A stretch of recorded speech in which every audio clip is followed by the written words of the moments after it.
Ah. Pasta e patate. Pasta a forno, polpettine e provola e penne alla genovese. genovese. Grazie.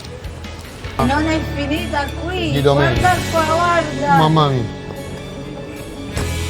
Polpette al ragù, polpette fritte, Carne al ragù. carne al ragù. Grazie.